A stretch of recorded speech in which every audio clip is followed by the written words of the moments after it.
नमस्ते बच्चों। आज की क्लास में हम हरियाणा के एक बहुत ही महत्वपूर्ण जिले के बारे में पढ़ेंगे, जो अपनी ऐतिहासिक और व्यापारिक पहचान के लिए जाना जाता है। जी हाँ, आज का हमारा टॉपिक है पलवल। ये स्टडी गाइड आपकी HSSC और HPSC परीक्षाओं के लिए बहुत ही मददगार साबित होने वाली है। चलिए, बिना देरी किए शुरू करते हैं।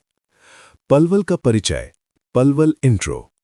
आज हम पलवल के इतिहास, भूगोल और उन सभी खास फैक्ट्स को देखेंगे जो एग्जाम में बार बार पूछे जाते हैं। पलवल को समझना इसलिए जरूरी है क्योंकि ये हरियाणा के विकास में एक अहम भूमिका निभाता है।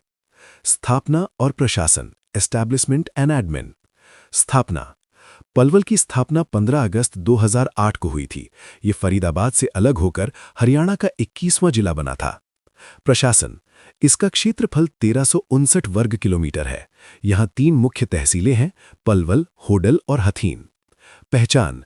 इसे शुगर सिटी और कॉटन सिटी के नाम से जाना जाता है क्योंकि ये कॉटन ट्रेड का एक बड़ा केंद्र है। प्राचीन नाम। आईने अकबरी में इसका प्राचीन नाम अपल्लव मिलता है। जनसंख्यांकिकी, डेमोग्राफिक्स। अब थोड़े आंकड़ों पर नजर डालते हैं। जनसंख्या। यहाँ की कुल जनसंख्या लगभग 10,42,708 है। साक्षरता दर 69.32% है। लिंग अनुपात। यहाँ का लिंग अनुपात 880/1000 है। घनत्व। जनसंख्या घनत्व 767 व्यक्ति प्रति वर्ग किलोमीटर है। भौगोलिक स्थिति, जियोग्राफी। पलवल की लोकेशन बहुत खास है। पड़ोसी जिले, इसके उत्तर में फरीदाबाद, पश्चिम में गुरुग्राम और दक्षिण पश्चिम में नूह स्थित है। पड़ोसी राज्य। इसकी सीमा उत्तर प्रदेश के मथुरा और अलीगढ़ से जलीय यानी यमुना नदी और स्थलीय दोनों तरह से लगती है। साथ ही ये राजस्थान के भरतपुर को भी छूता है। यहाँ मुख्य रूप से कच्छार का मैदान पाया जाता है। नदी, मिट्टी और कृषि। यहाँ यमुना नदी हसनपुर से पूर्व की ओर मुड़कर उत्तर प्रदेश के अलीगढ़ में प्रवेश करती है। यहाँ की प्रमुख मृदा जलोढ़ है। यहाँ गेहूं, सरसों और कपास की खेती प्रमुखता से की जाती है। परिवहन, ट्रांसपोर्ट। परिवहन के मामले में पलवल एक बड़ा हब है। KMP expressway, Kundli Manesar Palwal expressway की सर्वाधिक लंबाई इसी जिले में है। KGP एक्सप्रेसवे, इसे पूर्वी परिधीय एक्सप्रेसवे भी कहते हैं, जो कुंडली, गाजियाबाद और पलवल को जोड़ता है। यहाँ से NH2, नया नाम NH44 और NH919 गुजरते हैं। ऐतिहासिक पृष्ठभूमि। इसका नाम पलवासुर दैत्य के नाम पर पड़ा, जिसकी राजधानी पलारपुर थी। माना जाता है कि बलराम जी ने इस राक्षस का वध किया था। हरियाणा में गांधी जी की पहली गिरफ्तारी 10 अप्रैल 1919 को पलवल रेलवे स्टेशन से हुई थी। सल्तनत काल। पलवल हरियाणा का सबसे छोटा ईकता था। ऐतिहासिक स्थल। गांधी संग्रहालय।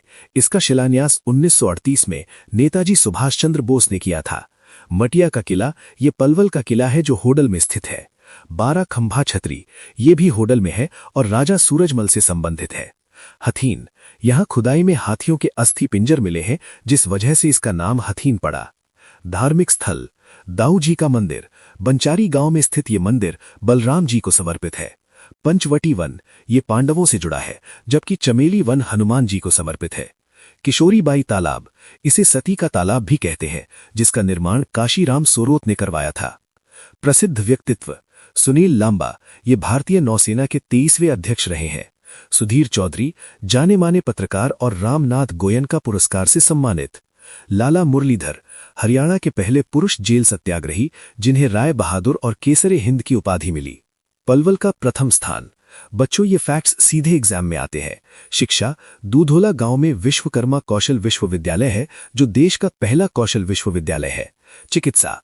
हरियाणा का पहला हृदय रिसर्च सेंटर श्री सत्य साईं अस्पताल यहीं है। प्रशासन। हरियाणा का प्रथम बाल मित्र पुलिस थाना पलवल में ही खोला गया। मेले और त्योहार। बलदेव छठ का मेला भगवान बलराम जी की याद में पलवल में लगता है। सती का मेला होडल के सती तालाब पर जनवरी महीने में लगता है। रक्षाबंधन मेला, ये पलवल साथ ही चरखी दादरी में भी आयोजित होता है। महत्वपूर्ण अन्य तथ्य। ओड जाति। हरियाणा में सर्वाधिक ओड जाति पलवल, होडल में है। शिक्षा अपवाद। पलवल और चरखी दादरी हरियाणा के वो 2 जिले हैं जहां नवोदय स्कूल नहीं है। पुरातत्व। यहाँ से प्राचीन यक्ष यक्षिणियों की मूर्तियां मिली हैं। रिवीजन। याद रखिए, पलवल 2008 में बना, इसे कॉटन सिटी कहते हैं। गांधी जी यहाँ 1919 में गिरफ्तार हुए और यहाँ देश का पहला कौशल विश्वविद्यालय है। आज की क्लास के लिए इतना ही। अपनी तैयारी जारी रखें, सफलता आपकी प्रतीक्षा कर रही है। All the best.